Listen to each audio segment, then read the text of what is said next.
Right, so if you remember last week, we left off with Nicole was just taking the dogs out, and I thought that'd be a nice moment to pause the show to bring it back for this week.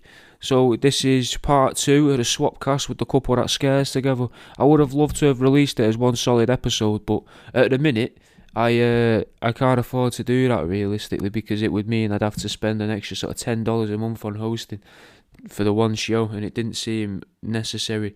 But if Patreon subscriptions, if they go up, then the shows could potentially become longer. But they're already recorded and made to fit an hour anyway, so realistically the shows are going to be about an hour mostly, generally speaking. So I'm not fussed either way. Yeah, fucking we'll crack on because this show's already over an hour. So enjoy it. Their links are in the description below. My links are in the description below.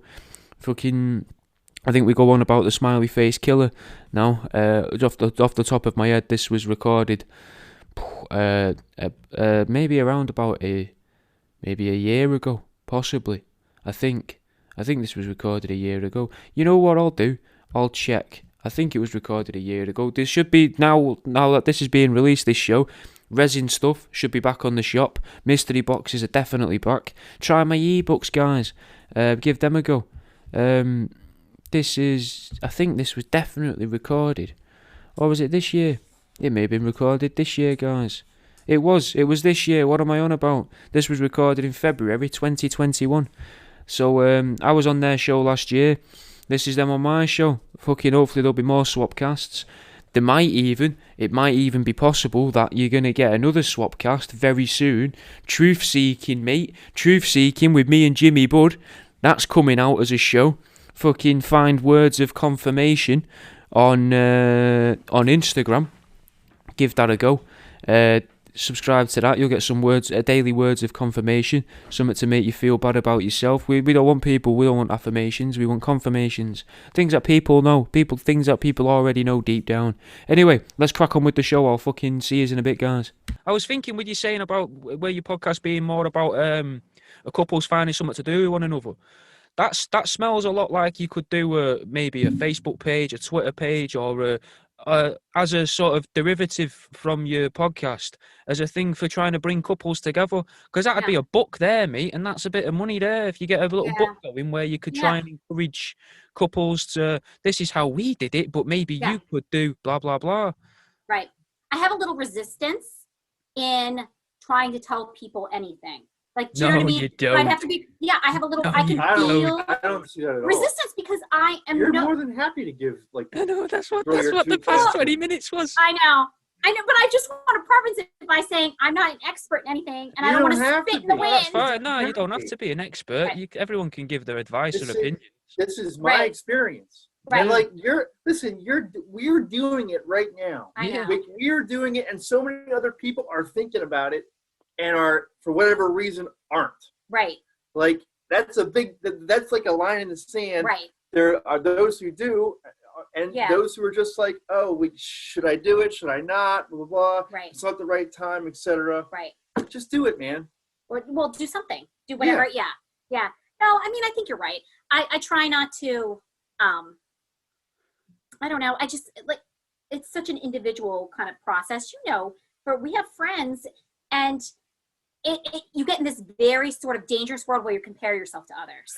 And that's just you're not, like, that's a place where I teeter on the edge. And I got to be careful myself, because I am somebody who looks at other people. That's where it's totally different, because I don't feel that way at all. I do. I feel the pressure of that every day.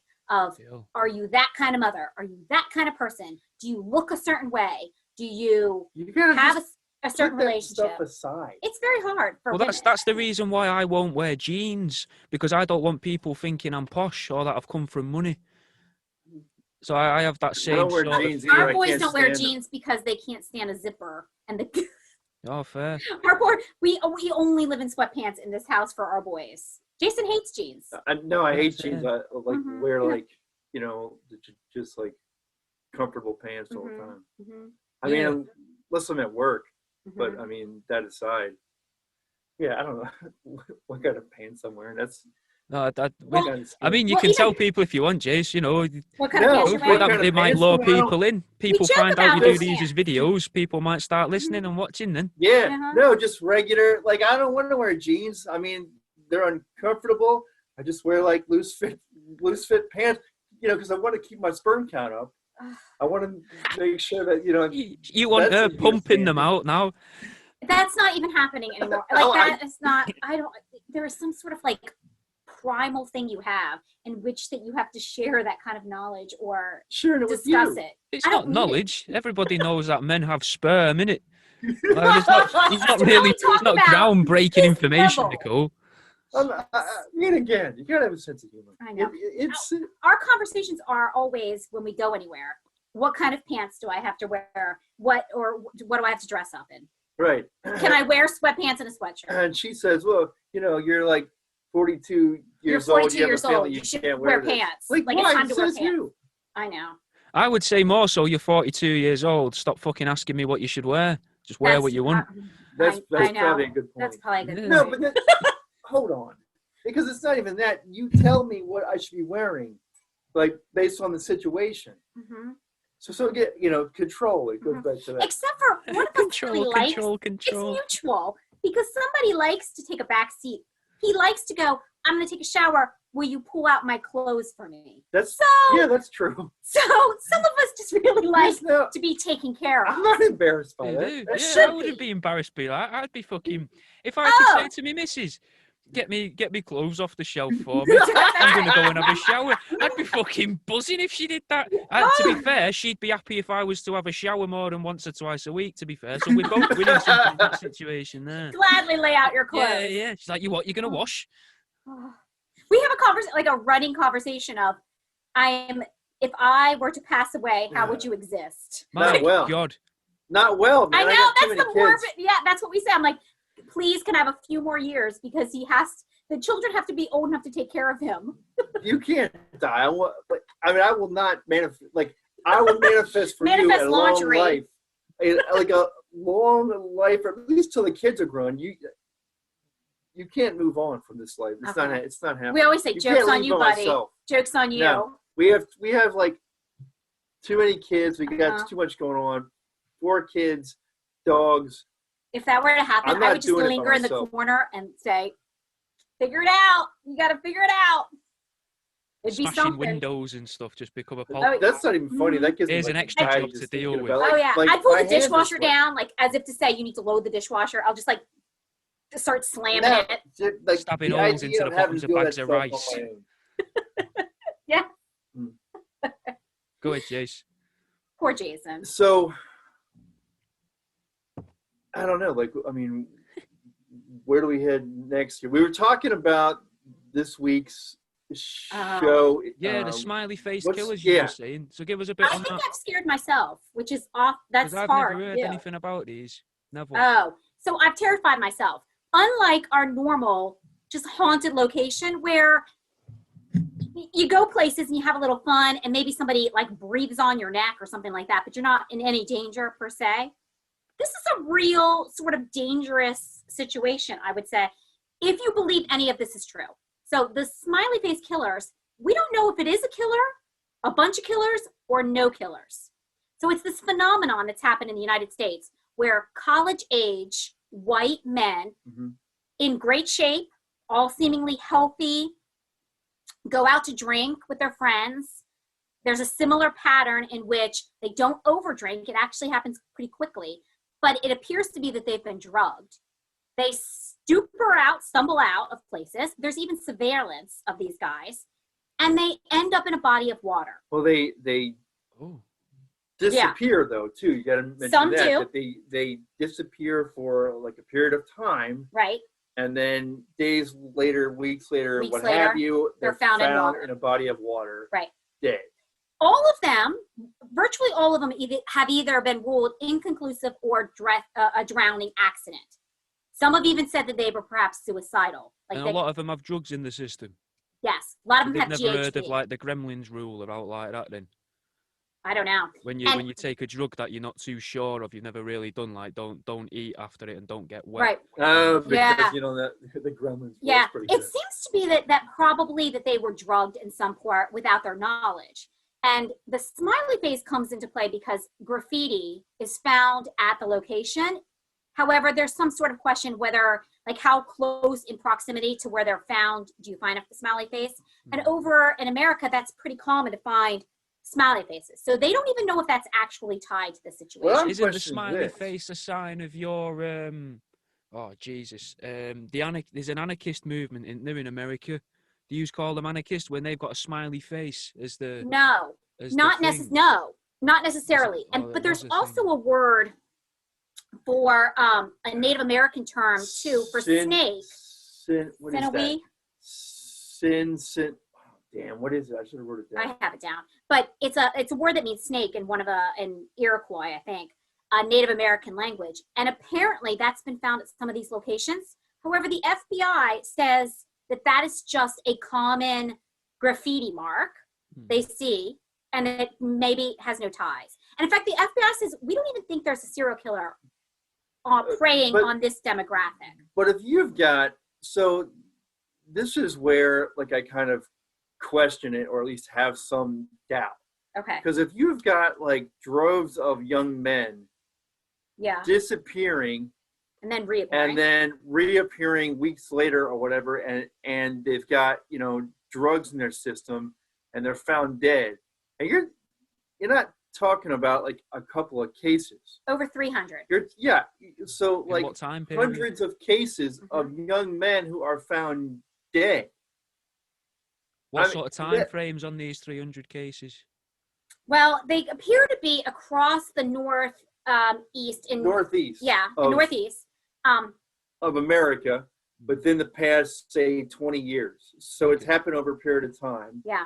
So I mean, is it conceivable that it's all happened just by sheer coincidence and they're all accidents? Like 300, you know? But then again, though, how many white 20-year-old lads die or drown and they're not near a smiley face? Do you know what I mean? Like, Right. you could Yeah. Right. Or when you easily can't find any. find them, Yeah. and assign that to it. But I get what Yeah. you're saying, though. That is a bit creepy. How come this is the one that's freaked you out the most, then? It has. It has because I think back to days when I was in college, right? Or when Jason was younger. Or plenty even of times, man, where I was in college and like really drunk and like didn't have control of myself and could have easily ended up in that situation. right.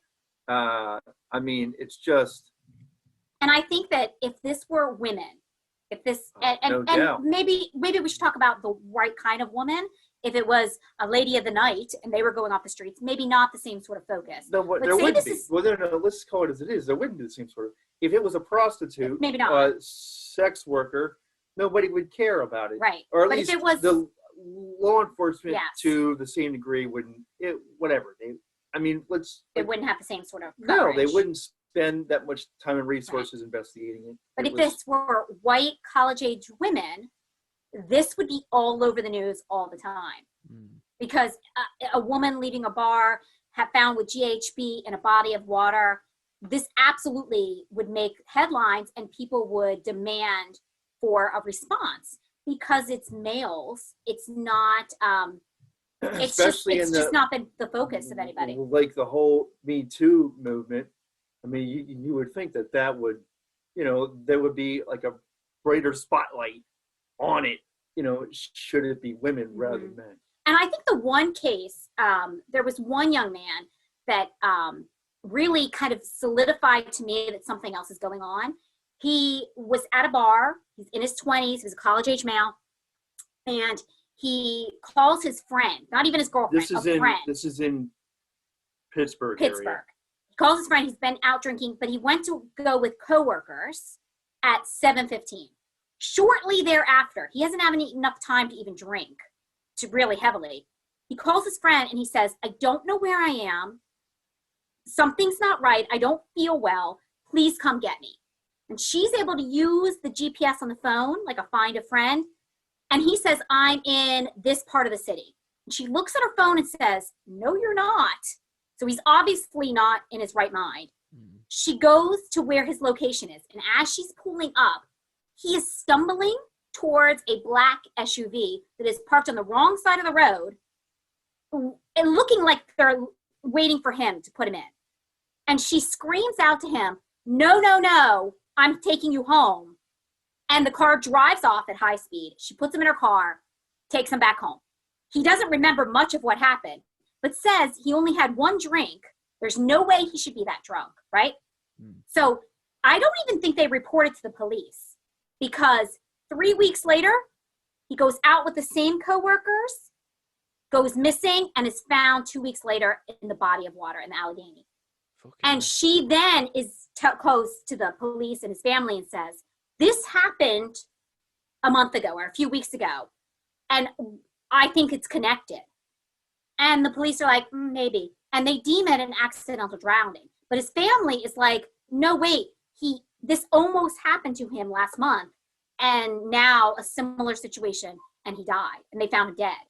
And I believe he's the one where some of these men have like ligature marks around the neck, but again, they're found in water, so evidence washes away. They could have been, caught on something, but there's no there should be more, or they found evidence of skin slippage, and there shouldn't be if they're in that water that long. They're not. What does that mean? Well, skin slippage. It means that the body should have more decay or more interactive with the environment. It's actually coming off the bone. Well, they should have some. Yeah, it shouldn't have. It would swell. Okay. You know what I mean? Yeah. And if you're right in the water in a short amount of time, you experience more of a slippage. But it takes about 4 days for a body to swell up in a body of water. Yeah, and they think so. That doesn't add up, and it seems to baffle medical examiners too. My question is, and they don't release a lot of these autopsies, but I'd love to look through them, because do they find evidence of drowning? Most of them do not. They're either inconclusive or they've had some sort of trauma. So can you fall and hit your head? Sure.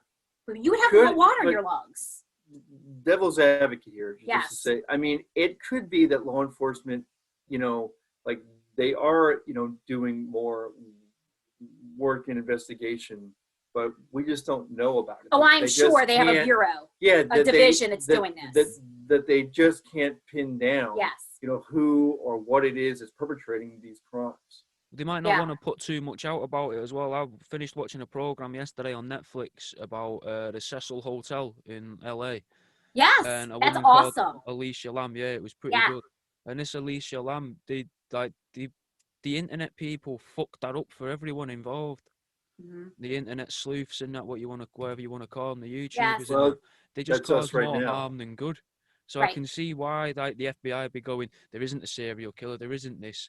Because then it gets out that there is one, and then he might stop, or he might change his MO, or she might change her MO, got to be inclusive. Well, and also just think about the panic that would be, your demographic of... who's being hunted. Yeah, I cannot imagine...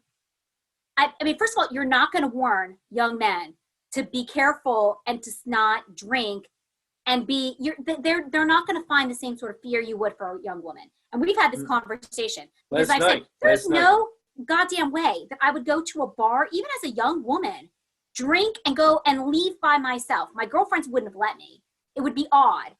And I would absolutely be frightened, because I understand the fear of being vulnerable. Jason doesn't have that. No, as a man, I would be concerned. There would be some kind of doubt there, but you don't think of yourself in the same way that a woman would. Well, I don't think that young men think of themselves as attractive as young women think of themselves. Because if you, on the whole, this is probably risky territory, but on the whole, if you think a woman's worth, if you like, sexual worth is when they're younger, so 18 to 25, let's say. Sure. Whereas a man's can be from 35 to 50, if you know what I mean. Yeah. As a young bloke, you're not really, you might get mugged or jumped, beaten up or something, chased, but you're probably not going to get dragged off in a car and raped relentlessly, you know what I mean? Yeah. No, I would have never, thought about that. We grew up differently, because women do. In fact, we have a 10-year-old daughter, and I must have encourage this sort of thinking. I don't want her to be scared of the world, but she absolutely has to be aware of her surroundings. Absolutely. So we say things like head on a swivel, like you need to watch everywhere you go. And we park in our small town, but it's downtown. And it's in the middle of downtown where she has ballet class. And we are often there at dark. And she said one day, and I was pulling in, and she said, don't park here.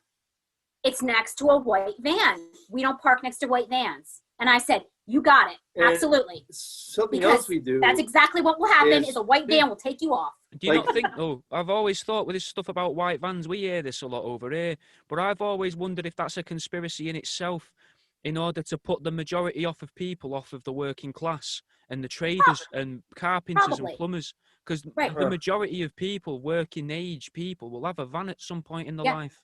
Yes. So does it not You're not just wrong. to intimidate people and make them scared of builders and such, so that they look down on them? So rather than looking down on the rich people, rather than looking down on the people that sell the vans, kind of thing. And, and it could be a complete psyop, the way they did with hitchhikers. You know, the FBI and they were all behind stopping hitchhiking by scaring the public that if you put a hitchhiker in your car in the 70s, that you were at risk. I never heard that. Oh yeah, no, it was a complete intentional diversion because they didn't want people traveling that way. Why were they trying to stop hitchhiking? Because freedom of movement. Freedom of movement. Freedom of just think of how you can't track people if there is there's no commerce involved in hitchhiking, right? To be honest, the level of incidents where your risk of being harmed as a hitchhiker was really non-existent until they made a deliberate plan to scare people. Think about the movies. Think about the movies. Yeah. And how you're led to believe that virtually every time you get somebody in your car, they're gonna hurt you. Right. To be honest, it's the other way around. Yeah, you're in a position of power. If you're driving the car and the other person starts acting up, you'd be like, right, I'll just fucking drive this into a river, mate. I'll kill us both. I've picked up a stranger at 3 a.m. Do you think I'm scared? Do you know what I mean? Right. But it works. I mean, think about, I know as a woman, I think of Ed Kemper driving around town, picking up women in college, co-eds. Charlie, he didn't do that. I'm sorry. I don't think that wouldn't have been that bad if Charles Manson picked you up. He's like, you look like a good-looking girl. Come and nosh me off in the back of the van, and I'll ply you full of LSD, booze. That's right. And I might take you on a night out one day. Albeit that night out was awful. That's right. But, You have an amazing center part. Bundy is who I was referring to. Ted Bundy. Well, and that's not a band. That was and we're not scared of bugs. But it's the whole. No, but no one likes anyone with broken arms anymore, do they, since Bundy?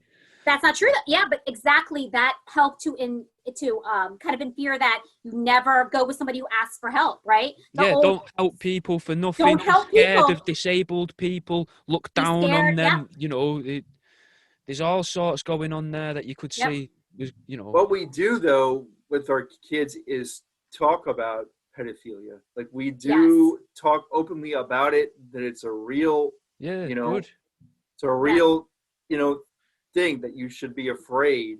Or that's probably the only thing a kid should be scared of. That's the only thing really a kid should be scared of. I think that. I don't, obviously you got the bogeyman and that, and if he is real, then yeah, fair enough, fucking be afraid of him. But a pedo, that's awful.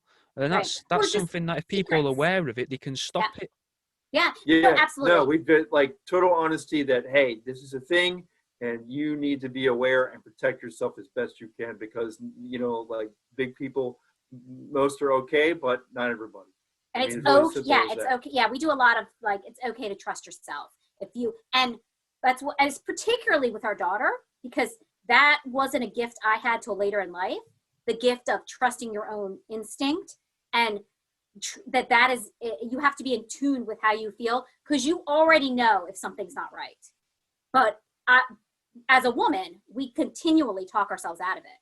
And we say, oh no, I have to be polite. Oh no, there's no reason to be scared. That's ridiculous. Or I shouldn't feel uneasy. This person is a friend or whatever it is. No, there's a reason trusting your instincts. Bells are going off in your head or your gut or whatever it is. That's your body, your brain's way of saying this is wrong. Yeah. And I hope our daughter has more of it than I ever did. I hope she doesn't lose it. And I am learning to trust her, because I've taken her to ballet before, and where she would get out of the car and walk in, and she would get out and then get back in. And I'd say, what's the matter? And she said, I'm going to wait a minute. She does that a lot. She does it a lot. And I go, okay. She makes me pull up so close to the door so that she, just has to walk like a few steps to get inside, because she doesn't want to make herself vulnerable. Every part of me wants to say, I can see, you're fine, go. And then I think, no, something in her is saying, not yet. Because I know she'll get out and go. I know that I don't have kids, so it's not really for me to say, but do you not worry there that you might be causing a bit of fear in her by allowing her and enabling her to be afraid of what seems to be nothing? It seems to be nothing. Well, I tell her it's the gift of fear. So fear is our healthy response to our environment. Yeah. Sorting that out, you only do that by knowing yourself. So I never encourage her not to do something fun or not to go somewhere, but listening to herself is where I kind of want to focus on.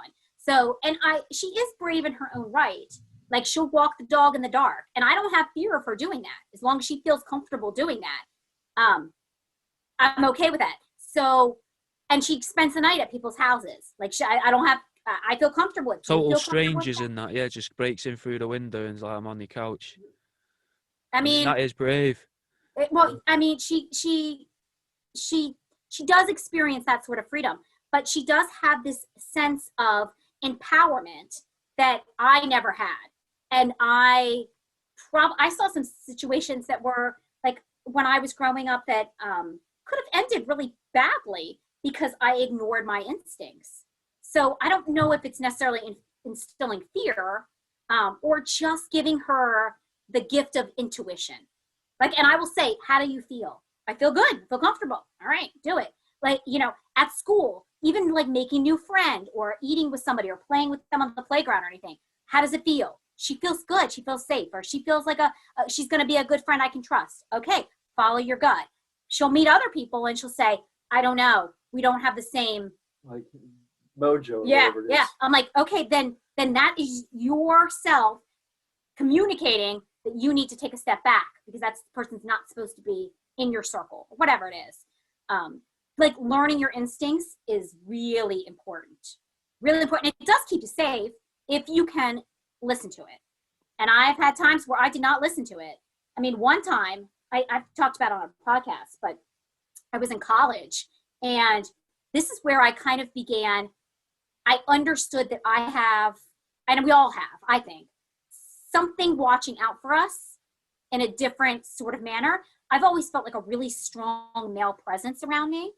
And I always intellectually said it was because I grew up without a father. So maybe I was projecting. However, I don't think that's true anymore. But I was in college and I was tutoring at night and helping like football players at night pass their exams. And I was in a common area in a big college in West Virginia. And we were in like the lowest level working, lots of people around. It wasn't alone, but it got late. And the person I tutored went off and asked me, he was a big guy, asked me, do you want me to walk you back to your dorm? And I said, no, of course not. Don't be ridiculous. I remember feeling like every part of me should have said, yes, please. But I thought, no, you're not weak. You're not scared. That's ridiculous. You're independent. You can do this. So he leaves and I go through the basement to take the elevator back up to the floor, right? And it's a kind of a freight elevator. There's no one else around. I walk in and a man follows me in. Doors closed behind. I ride that elevator up to the floor and I feel like just my body is electric. And it gives me like the creeps. It should. Like it gives me the creeps right now. I just like feel it down my back. And as I go to walk out, the man who to this day has no face for me, I have no recollection, turns to me and says, you should never get in a steel box with a man you don't know, and walks away. It's a fucking weird thing to say. Yep.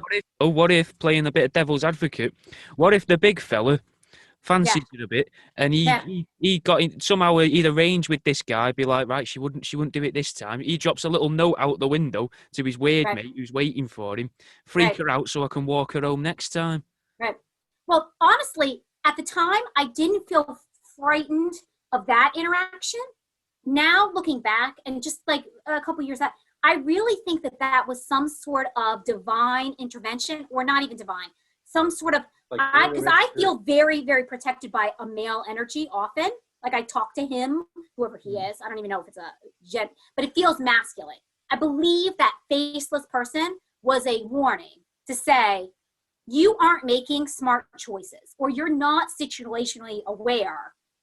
This is your spirit guide, whatever you want to call it, saying, wake up, wake up. What if, though, it was just a bloke who also had a daughter in a different college about your age, who could see that you were clearly fucking terrified of him being near, Maybe. and just went, maybe don't do this again, mate. Maybe. You know, and maybe he thought he was reassuring me. Yeah, maybe. Seems like a very strange thing to say. Yeah, it is. Yeah. But you know, I've never forgotten that, and I've never gotten a steel box with a man that I felt uncomfortable with ever again. I'd take the stairs. Like, you know what I mean? I make choices based on. Well, it's better for you as well, gift. you know, to take the stairs. Bit of exercise, isn't it? Good for the car. Yeah. And I'll be now murdered in a stairwell, and you'll hear it and be like, yeah, well, you'll fall down from the top or something, you know. I was pushed. Bang your head. Pushed that whole time. By some strange man carrying a little metal box in his pocket. Oh my gosh. Oh my. But yeah, like that sort of, I don't know, that sort of experience. There are certain parts of my life that sort of shaped me that I think I was sleepwalking a lot through my life. Okay. I mean, I do. I think we all do to a certain degree. So. And I constantly remind myself to stop doing that. Like whatever it is, stop sleepwalking through your life because it's not the way to do it. That was just one example of I was just not aware. I don't have anything like that at all that I can think. I mean, I don't. No experience like that. What do you call it when someone puts a date rape drug in your drink in America? Do you call it spiking someone's drink? Yes. Sure. Yeah, that's what we call it. I've had that happen to me. My first pint in the pub, I could see something at the bottom of the glass fizzling away. And because usually like GHB, Jeeves is a liquid. So you only need like an inch and a half or so to knock someone out with it. Otherwise, it can be quite a pleasant experience, allegedly. But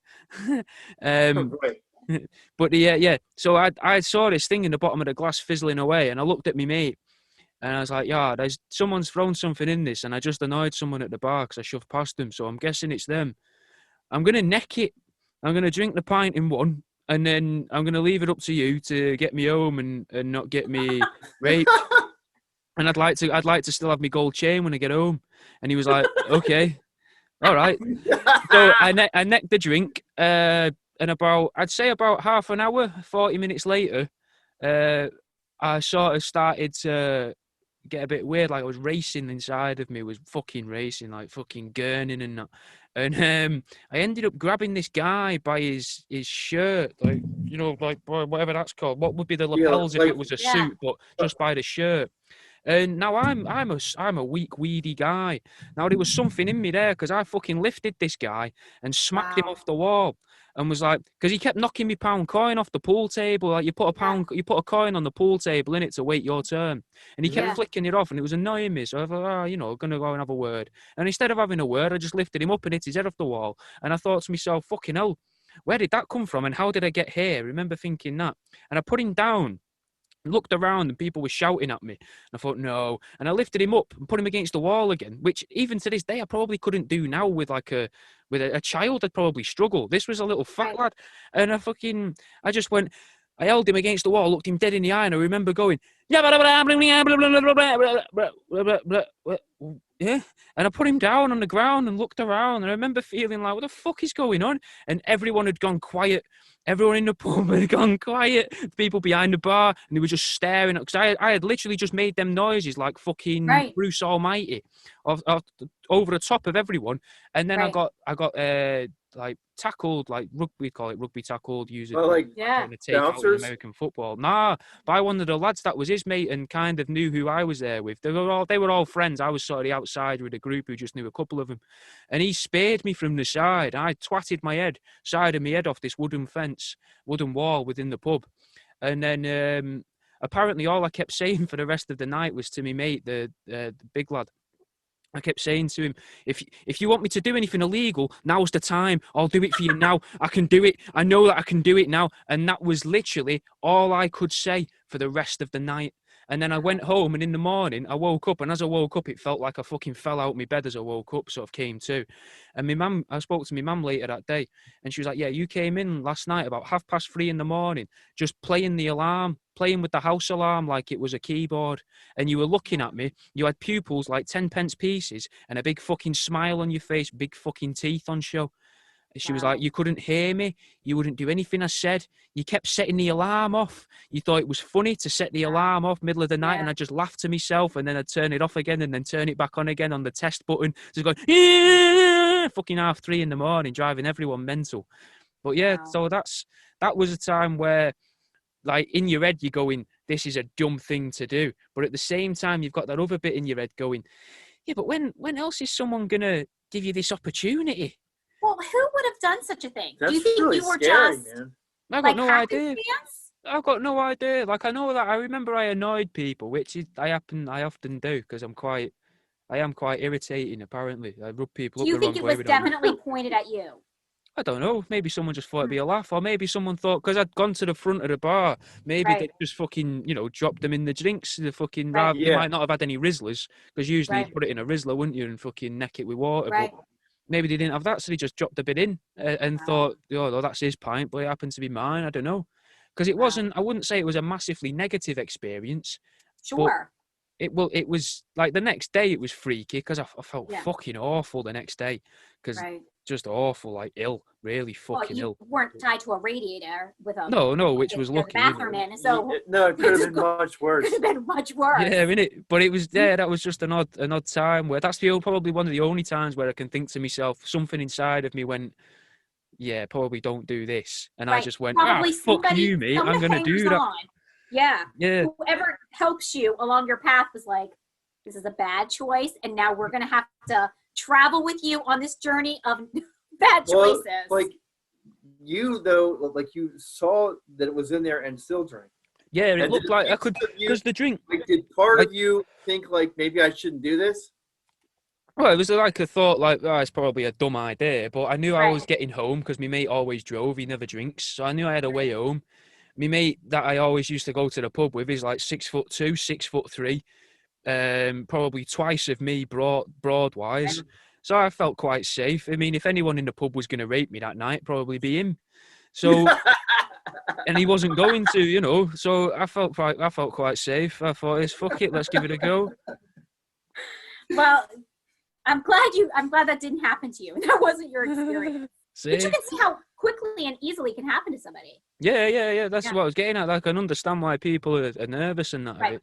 Because it would be a horrible thing to happen. Why would the FBI even want to disclose such a pattern? Because if the demographic at risk is not going to change their behavior, Getting back to it, it's just fear mongering, basically. Because I don't know any man that would really change their course of action because of that. Really, no. So there's no purpose in alerting the public. All you're really doing is just muddying the waters and messing with evidence. Whoa. So I can imagine they probably aren't disclosing anything and keeping this as low-key as possible, perhaps tracking it. There's a couple theories that this isn't one person, but a group of people that are maybe communicating with the same MO. And that maybe the FBI knows something about that. If that's the case, I mean, most like serial killers aren't working together. But that's as far dangerous. as I know, they're not working together and like collaborating. But that's dangerous and myopic to say that a serial killer, or in this day and age with the advent of technology, that would not change, that people would not evolve, that serial killers would not talk on the dark web and forums and not share information or share how to eliminate evidence. I think that is maybe absolutely so. I mean, possible. it's a possibility. I'm not like totally, discounting it. All I'm saying is that would be a break from the norm. It would be, but there's lots of evidence that happens. There is a theory that, like, say, going back to you in the UK, man, that with like Jack the Ripper, like in the 19th century, that Jack the Ripper was actually like multiple people. There were multiple perpetrators. Have you ever heard about that? I believe that theory more than Jack the Ripper was just a weird doctor. Yeah. Because it Yeah. makes more sense that there would be a group of people going around an area which I don't think we call it over here. You call it gentrification. So that area of London was going through that in around that time period. Like Whitechapel now is one of the most expensive places, I think, Right. in London. So back Right. then it weren't. It was pretty rough, obviously, because it was full of prozzies and that and murderers. Yeah. And it makes more sense that Jack the Ripper would be like a team or a group that were trying to scare prostitutes away from the area. Sure. So then the prostitutes that got killed may not have even been killed. I think, what if they were just cadavers and they just splayed them round the room? They were Right. known prostitutes that they'd found dead or had been beaten up by someone. They were like, right, let's make this into a fucking thing. Or Right. what if that never happened at all? None of it ever happened. And it's a Yeah. weird little thing you can teach in school because Yeah. say you're like 14, 15, a lot of kids are having like a sexual awakening, aren't they? Really, they're starting to come to thingy with it. I mean, it was a bit Right. late for me, I'll be honest, but a lot of them are having that, and then they're like, oh, I could maybe, you've just maybe some girls just toss someone off behind the back of Spar, the behind the back of the paper shop, and then Right. they learn that I could get a tenner for this. I could get 10 whole British pounds for Right. wanking a man off. They find that out. Then you teach it in schools. Actually, there was this bloke called Jack the Ripper that would fucking rip people's organs out and spread them around the living room. And you Right. don't want to be a prosy because that could happen to you because it's Absolutely. tax I free. wasn't getting laid at like 14 years old or 15. That's for sure. I don't know where these. That wasn't my experience. England might be different because we're all drinking by the age of 13. So 14 and 15, we're all seasoned drinkers. I mean, or at the very least, there's probably some sort of evidence that it's not stopped because these, maybe not in this particular situation, but even like who's the cannibal from Milwaukee, Jeffrey Dahmer, who's preying on gay man. The Milwaukee police were like, okay, you're kind of doing our job. I mean, you're kind of doing a job for us, kind of cleaning house, so we're going to allow that to happen. But that's another little bit of a psyop, though, isn't it? Couldn't you think? Because if they're going, you've got like John Wayne Gacy and various others fucking killing gays and that. Yeah. And if they're only targeting gays and then everyone else is thinking, and if like back then as well, people seem to think that, they were trying to tell people that being gay was a choice, like a definitive choice. And they're going, well, don't choose to be gay then because you might get killed and put behind this fucking weird cunt's drywall. Right. And they'd be like, ironically, that then. This case has a little smattering of that. Not in every situation, but in some, there's this undertone that maybe this was some sort of these men are not Social out. Media. Well, yeah, maybe these men are not out, and that's why they're leaving these establishments, or it has something to do with their like latent homosexual. I'm not sure. There's not bringing that into it, we have a very similar case over here in Manchester called the Pusher. It's supposed to be this guy that gets about pushing gay guys into the canal, but supposedly only gay guys. But the thing is, while it was going on and it'd be in the news, we'd be told, and I remember definitely being told by the news and that at the time, the victims were gay. Now, when you look back at it and look back at the stories now, there's very, very little mention of any of them being homosexual at all. Yeah, that's similar, isn't it? That's interesting. It's very similar. It is.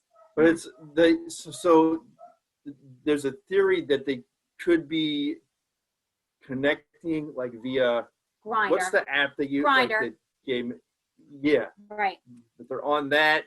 Maybe that they're pretending he's not got it on the last page of his phone, Nicole. Hey, I know. what's it called again? Don't worry, he absolutely would download the wrong one. Like he's like, which one is for women? Mm-hmm. But no, it's like this idea that perhaps that these men are on there and being hunted because of it. Yeah, it's certainly horrible. Fascinating. I don't think all of the cases can be attributed to this. I think, but I definitely think some are sketchy. Some, if it was my family, and I would absolutely want their story told, and it would not resonate with me that they left a bar drunk or drugged or whatever it was and stumbled into a body of water. I just think that's probably it's the SUV that makes it weird. And it's a black SUV, which usually they're always assigned to the government, and conspiracy theorists now assigned to Men in Black now. Yeah, well, and that brings us to another conspiracy theory, and there's very little information out there about that. What's this one? What are you talking about? Well, that this is some sort of sacrifice. This is some sort of elite sacrifice. Now you're getting into like conspiracy. Because these people... Conspiracy gold, Jason. Go on, carry on. It is. I could go all day just listening and talking about this stuff. All right. Well, have you ever heard of the Society of the Nine Angles? Oh boy, here we go. No, but I'm going to write it down. Okay. So it's a secret group. It probably has ties to Nazi Germany. And it is one of their tenets, I'm going to say that loosely, is that men in particular, they seem to focus on, are sacrificial lambs of sorts, and that is part of the process. There's an element of ritualized sacrifice that's involved. And these men fit that demographic. So they are young, athletic, often popular, white, in the prime of their life. They are often, some of them show indications that they've been held and imprisoned or, for a time period, perhaps even tortured, and then dumped in the water. It kind of reeks of that. If you believe in any of that, it would be a perfect sacrifice. Like makes us feel, or makes me feel like I'm like no more than like cattle for the rich, like for those in like power. Living in a vampire's livestock pen. I mean exactly like that. Just food, just fodder for like their own entertainment. Well, think if you had some sort of a secret society or whatever, you were part of that, and you needed victims, right? Children are problematic because we now have Amber Alerts, we have stranger danger, we have all of these things. Typically, children are tracked pretty closely. I can't even imagine. It's not easy. People care about kids, don't they? Not many people care about 20 to 30-year-olds. Correct. They're sort of in zone especially life because they've not got kids of their own, a lot of them, so no one's thinking about them. A lot of them are single. No one cares about them, so they are good. It's easy to push the blame on them. You drank too much. You left of your own volition, and you stumbled into a body of water. And in fairness, too, like we should say that the second leading cause of death to men within that certain demographic, number one is suicide. Number two, guess what it is? Accidental drowning. Oh. So it's an easy way to explain it. Yeah. All the disappearances, it's an easy way to explain, or like it's a convenient way to explain it. Well, they didn't kill themselves, but, drank a little bit too much, walked off the pier, fell into the river and drowned. And what demographic do we care about the least in today's society? White males. Yeah. You no longer get a say. You no longer are part of the conversation. You are expendable to a certain degree. Fair enough. Because your microaggressions have caused me pain. They are microaggressions. My missus heard that term today for the first time. We don't have that in England. What is it? Microaggressions. Your microaggression. What's a microaggression? That's a catch-all for anything that you make me feel uncomfortable that you've done as a man. So if you walk in and adjust your pants, I can deem that as a microaggression, and I feel triggered. Like Manson's girlfriends. No, nothing about that. No? What do you mean? We're just talking about it it's yesterday. Just about I've actually, though, Nicole, that microaggression there, that quite upset me there, the way you spoke to Jason. Yeah. You're right, but he doesn't have any. As a white male, I don't think we should be spoken to like that. As a white male, you have no opinion. You no longer get to say microaggression. Yeah, it's just really like a new term. Yeah, it is. It's really kind of relatively new, but it's anything you've done that in the past would be seen as like a typical male thing to do. Now people use that to express, like fear of being triggered, displeasure, or if you express a competition or any kind of sort of like a stern word can be seen as that. It can be as a microaggression. If you hold the door for me and I don't want you to, it can be a microaggression. So it's sort of a catch-all. It's almost a way of making people scared to interact with each other, then, isn't it, in a natural way? Yeah. Well, and it's also emasculating men. That's what we're. That's what I wouldn't say holding someone's door open though. I don't understand. Like that's. I've experienced that down here. When I first moved there for uni, me and my dad went to the chippy, the fish and chip shop. Sounds very British there, doesn't it? But we did. And as we were going in, this woman with a pram came to come in after me and my dad. And my dad held the door for her, as you do, because she's got a push chair. I'm trying to think of American words. But put a little kiddie anyway in a fucking pram. Stroller. Yeah, stroller, there you go. And as she's coming in through the door, she comes halfway through the door, looks at me dad dead in the eye and goes, "Do you not think I can fucking open the door for myself? How fucking dare you?" And my dad went, "Wow, all right, hang about. Yeah, just go back a bit. And she walked out the back of she backed out the shop, and he just slowly closed it in front of her. So then we ordered our food, and then we just watched her struggle with the door for 10 minutes. Because she couldn't get in because she had a fucking pram. I mean, I teach our kids, my sons, to hold the door for women. Because, you should teach them to hold the door for anyone. If you're holding a door in it, and there's someone behind you and you don't hold it, you're a dick. Right. Well, Jason's actually had this experience. This is one of the areas where he doesn't Tell me what experience I've had. Well, he doesn't have any. Well, no, he. I'm sure she tells you all the time, Jason. I'll tell you all the time. Tell me what experience I've had. No, well, I'll tell you. You have no sort of perspective on this. Jason will holler at a woman across the street walking a dog that we don't know. This happens all the time. Or somebody else will go, "How you doing? Have a great day." Whether he's with me or not, doesn't matter. Mm-hmm. And I will watch women become uncomfortable, and he doesn't see keep their heads down, and it's very weird. I say to him, you have to stop doing this. You make people uncomfortable. By just being, hold on, Jack. By just being nice. By just being yourself, like if that's who you are, and just being friendly. Yeah. See, it depends on the context. I would say, because I know in America, you have fucking wide roads. So if someone's shouting across the road, which over there would be like the equivalent of like a 3-lane carriageway, like 2-3-lane carriageways, your roads. If someone is shouting across the road to a stranger, "Hello," I'd be thinking, they've got out for the day. Hello.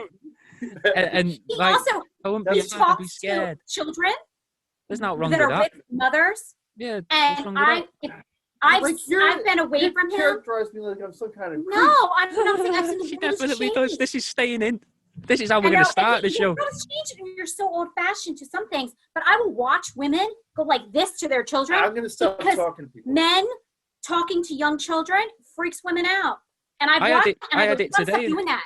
I had it today in the shop, the supermarket. We was this little lad pushing a trolley full of fucking food and that, and he nearly knocked me, and I just laughed at him, and we're like, "Go on, lad, go on. How fast can you get down the corner then?" And he went to run with it, and then his mum, I presume it was his mum, shouted, "No, Daddy's down there!" And I just fucking burst out laughing at this kid, going, "That's you told, mate." And the mum looked like shell-shocked, fucking wide-eyed, mouth like a gape, and then sort of came over slowly. And I just looked at her and shook my head and went, calm down. But I've got obviously, like, we've all still, I don't know if you are still wearing them, we've all still got to wear face masks and that, innit? Yes.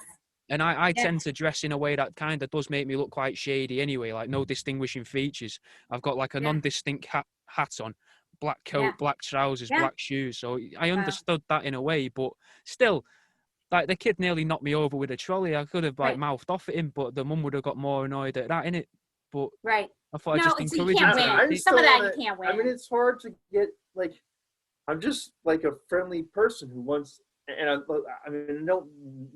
not trying to encroach upon people in a way that is, like aggressive in any way. It's just like, I mean, like I see a person, I'm acknowledging that they're there, like saying hello.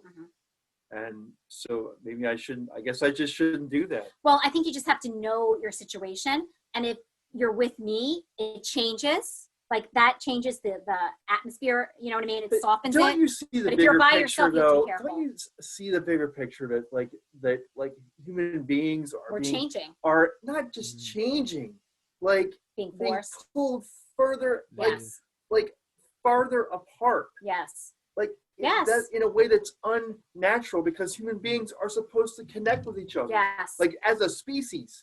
Yes. I get that. And like wearing a mask. Yeah, well, that takes away that, doesn't it? That takes away the whole, like, seeing someone's mouth move. So, which brings in two things we've spoke about here. So, do you think the masks could be a way of these, like, they found a way of bringing the interdimensional beings into vision for more people now, but because their mouths don't move when they talk, they're like, we need to cover up them because people are going to notice sooner, cover up the faces, and then they can interact with us easier and be here, like, on holiday, like a time traveler's holiday or an interdimensional holiday or something. And I did have another point, which is fucking gone, but never mind. I think that we're going to find the brain chemistry, the it's not a coincidence that we have to stay 6 feet apart and cover half of our face, that we are, for some sort of purpose, rewiring our brains to not acknowledge emotion through our facial expressions, to keep our distance from people. I think it's intentional. I don't know how nefarious it is. I think there's a part of it that's to try and introduce us to, because there was I think from like 2016 to 2018, 19, there was a kind of a big push for like AI screens, as like introductions to office blocks and stuff like that. Right, and you have to be 6 feet apart for it to work. Maybe. I was thinking more so for seeing a person that you can't interact with in a shop or something, or in a public setting, because now we're a step closer to that, because we've literally over here anyway, we've literally put fucking window frames around every person that serves you in a shop. So you're now seeing that person through somewhat of a screen anyway. That's how it is here too. Like anywhere you go. Absolutely. I mean, that to me is a scary world. Like the world is changing rapidly. And like we're being pulled apart, like we aren't connecting. I mean, in many ways, technology is fantastic. It gives us the ability to connect in ways such as this.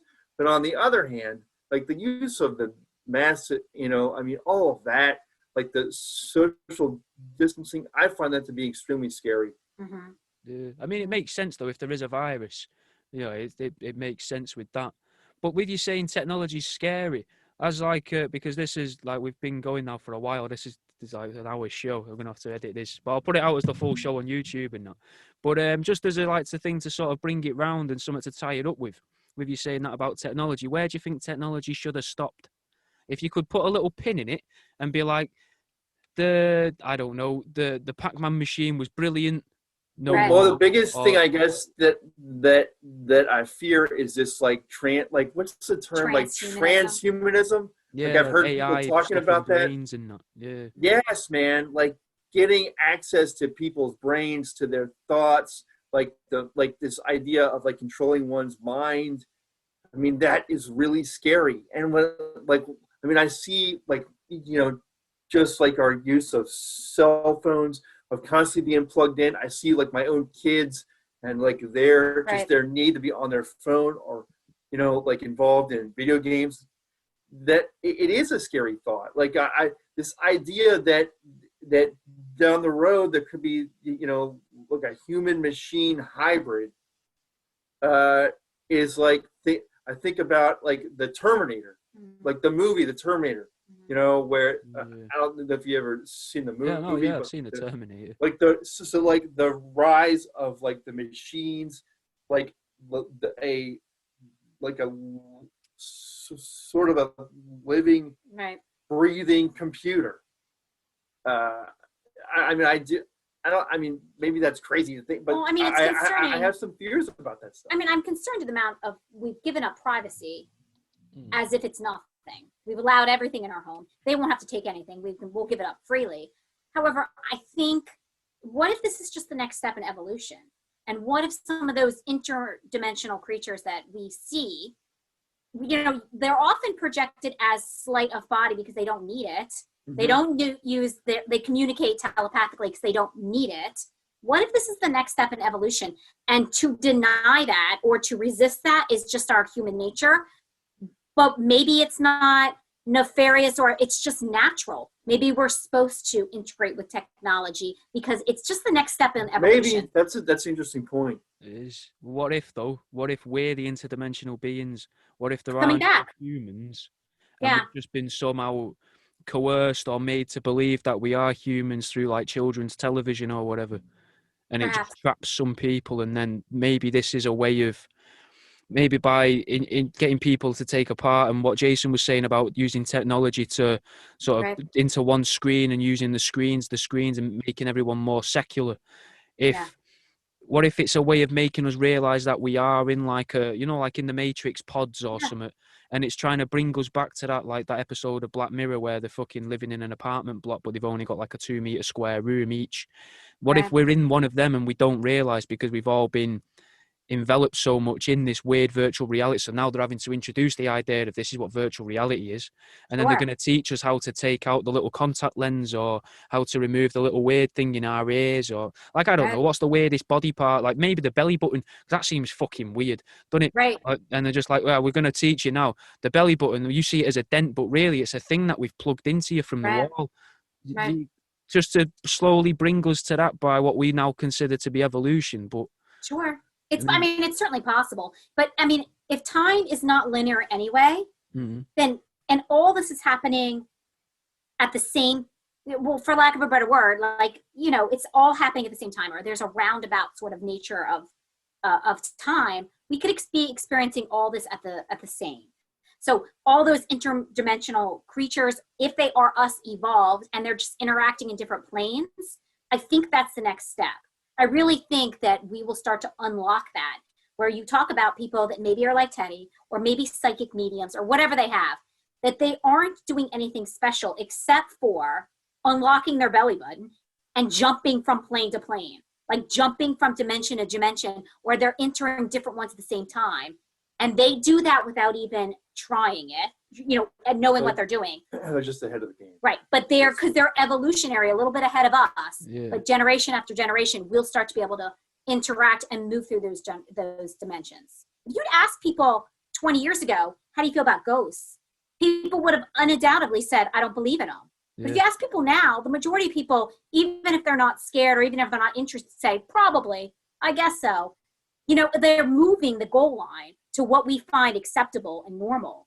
And that's the same thing with technology. We're just moving the goal line till we feel comfortable with that. But I do think that resistance is futile. You really just have to figure, I mean, it is. I think you have to say. That drives me nuts. I know, not in a bad way. Just say, if that's true, I'm going to create my own perfect existence. I mean, I guess I just feel like you have to live, like the natural world is important too, and you can't get too. Oh, I think so. Yeah. I think so, but I don't think blocking technology is the answer. Like, you would just be like, give me your devices. And my thought is, that's not, the world isn't going that direction. That doesn't mean you have to be like this. No, I fully understand that. I guess I just have some, like, not, I guess, I mean, I have anxiety and concerns about where things are going. I guess, you know, that's my whole point. What if it's a gift? Where do we draw the... Maybe. I just have no idea where it's headed. Right. And like that's, and not that I'm supposed to know. I have, you know, there are people out there, you know, that are keenly aware of what's going on. I don't have a clue. Have you ever considered that there could be like the black SUVs from before that were potentially drowning guys in rivers? Yeah. Could they be like people that are aware that they're from a different sort of time, but they're relevant in this time because they can appear here? And are they trying to somehow influence their time by killing people here so that then people don't have kids? Because if you think about it, over the past sort of 15 years, lots of films and series of films, obviously there's always been time traveling tropes in films, but they're trying, it's almost as if they're trying to, like, going back to your breadcrumb analogy that you use, Nicole. Yeah, there's a lot of breadcrumbs involving that stuff right now. Yeah, for time travel. It's in everything. No matter where anything goes, we'll throw a bit of time travel in there. Like, I know it sells and I know it's popular, but it must be, like, of all the different tropes of sci-fi, at least, that you could throw in there. Right. And barely anything to do with cyborgs are out like that now. Cyborg seems to have gone out the window, but now it's time travel. Yeah. We seem to be on the cusp of cyborgs actually happening now. Sure, because we don't. Yeah, they don't need to show that. Well, even like missing 411 stories. I don't know what that means. Oh, so there's a man in the United. 411 mean?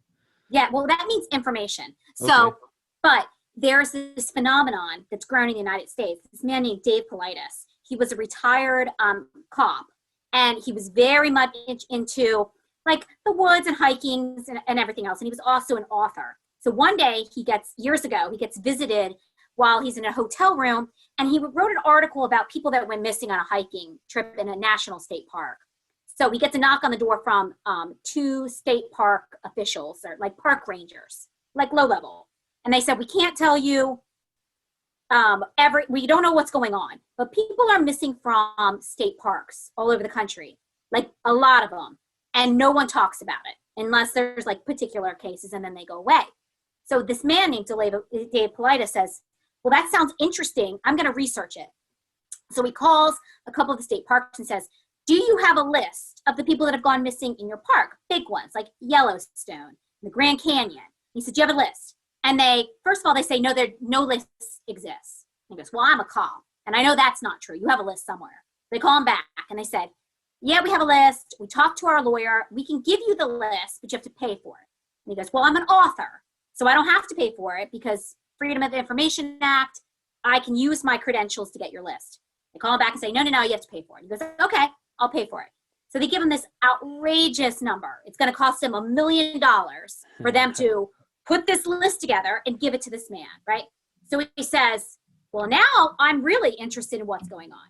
He's written 12 books about people that have gone missing throughout the United States and Canada in national parks.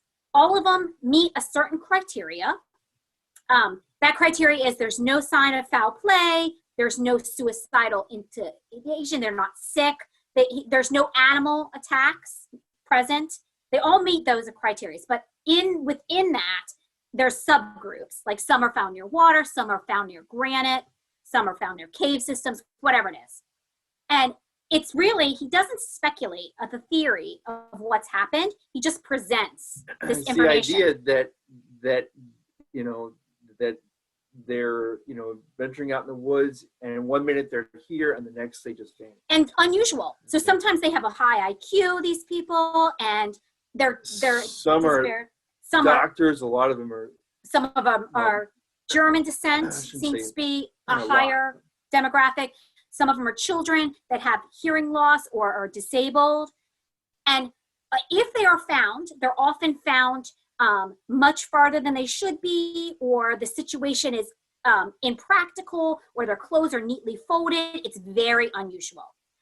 Some people have reported that during missing encounters, when they're with their family, they've seen almost like a pixelation or mirage, as you would maybe a video game.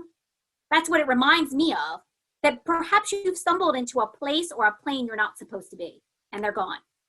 It's very strange, but it's a phenomenon over here in the United States where it's fascinated me for as long as I've read about it. I've read most of his books, and I follow him on his YouTube page. He's a very sort of by the book, sort of not a fanciful man. He's a very kind of hard-laced cop who's now retired, who has devoted his life to putting out people's story of that are missing. In fact, that's why Jason and I we have new puppies that we are training to be, we're into search and rescue, just so that we can kind of do our part, because I'm so fascinated by the subject. But it kind of brings up in, what if these people it's just their time to leave the video game? Or what if they stumble into something? The money's ran out on the machine, sort of thing. I think that a lot. Yeah, I think a lot. Or the mates tapping them on the shoulder, going, "Come on, lad, fucking burgers are ready." Because this could all be like 2 minutes, 5 minutes, in whatever that reality could be, couldn't it? Like, I've thought about that a lot. Right. Or there's what they call what are they called when something in the code is written incorrectly? You know what I mean? And that happens in computer games and simulators. For if you took that on a global perspective, there's a bug in the code. So there's something wrong. Just time's up for you. Like you stumble into something you're not supposed to. You see the game controller. I don't know. You see something you're not supposed to. The stage hand, like seeing the stage hand in a theater show. Yeah. There you go. Yeah. But it's about the experience, doesn't it? People just disappear out of the blue. It's really, it's a scary thought. It is. The premise is it's weird, man. And there is no comprehensive list. There's no sort of press about the complexity of any kind of issue in state parks, because we wouldn't want to stop that money revenue. Right. We wouldn't want to alert people. That's where Americans go to vacation. Why is it a state park too? Why? I've always thought this a lot. What's there? Is that where because one of the phrases that goes around in it is, one of the best ways to hide something is hide it in plain sight. Sure. So if obviously they've got Area 51 and everyone, all the nuts, it's full of aliens. in reality, it probably won't be. It's probably under Yellowstone in like Right. a cave deep down in a volcano or something, you know. Because imagine a Right. power source as well that you could use a volcano for. What you could Right. power with a fucking volcano. Right. Well, I have seen one image in which they took some of the missing locations and the national parks, and if you lay a cave network of a geological cave network. Dog is chewing up something. No, he's got a bone. Oh. They overlap nicely. Oh. So my thought is, what if the state parks are preserved lands? And what the hell's happening underneath? And What's going on? there's a Agartha. certain amount of Might be people that are Agartha. on it. They might be the literal gateways to Agartha then. Yep. Maybe. Yeah, Some who sort. knows, man? Old God And then- sacrifices. And then that's like Hollow Earth, the entrance to Hollow Earth, and then all of that because you have them like the Phil Schneider stuff in it, the deep underground military bases. Yeah. Mhm. Maybe they're like a recreation of that because they're trying to figure out. We know that they come in and out of there, so if we tunnel down here, we might be able to cut them off as they come this That's way the to Nazis. invade, kind of thing. The reptilians. That's the Nazis, man. The lizard Reptilians just need people. they need a couple people from some state parks every couple months to just be satisfied so they don't come back up here. Yeah, they're like, we'll keep the SWAT stickers out of Yellowstone if you just give us a couple of sacrifices a week. All right, so we gotta wrap this up because our That's kids fine, are yeah. downstairs. But this has been interesting. I'll say to say Yeah. the least. Well, I'm glad you've done it. Do you want to tell people then where they can find your show? Yeah. Yes. Go ahead. So we have a weekly podcast called The Couple That Scares Together, and you can find us on Spotify, Apple Podcasts, or anywhere you get your podcast content. And you can always go to our website, and it's www.thecouplethatscarestogether.com. And if you have something that you want us to tackle, or you have your own story you want to share, and anything resonated with you tonight that you go, I'd like to share that with you, there's a submission sheet from there. And you can do that. Do that there. All right. Yeah. There we And look go. forward to this week. We're going to talk about the smiley face killer, so you can tune in. How about you, Jack? The world around you, EWE, like the sheep. You can just Google it or Google Rat Pencil Case, and you'll find a link to my stuff anywhere. That's easier.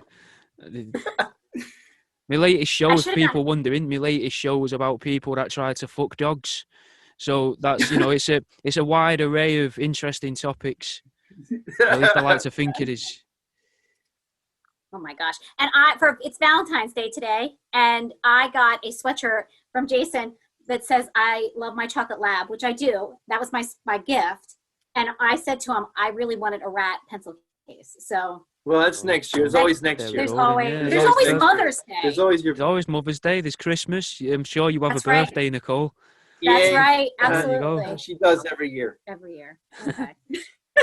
Thanks for talking to us. Nah, that's All fine. right, Jack. Thanks for getting involved. All right, I'll see you in a bit, We'll guys. do it again, man. See ya. Yeah, man. All right, see you in a bit. Well, there you are. I hope you enjoyed that. Like I was saying to Nicole, there's always birthdays, Mother's Days, Father's Days. I'm sure people buy gifts for bar mitzvahs, christenings, confirmations, first Holy Communions. Every celebration is a great excuse to buy a loved one some taxidermy. And maybe if you've got an arch nemesis as well, mate, bridge the gap. Send them something made out of rat skin and be like, I'm sorry I've been a dick to you. I'm sorry I melted the bin lid shut when I got annoyed at you the other week for parking outside my drive. I shouldn't have done that. It was ridiculous. Please forgive me. Or, if you have got an arch nemesis and someone you hate, fucking ordering some fossilised turtle shit, have it sent straight to the door. Confuse fuck out of him. Spending less than a tenner.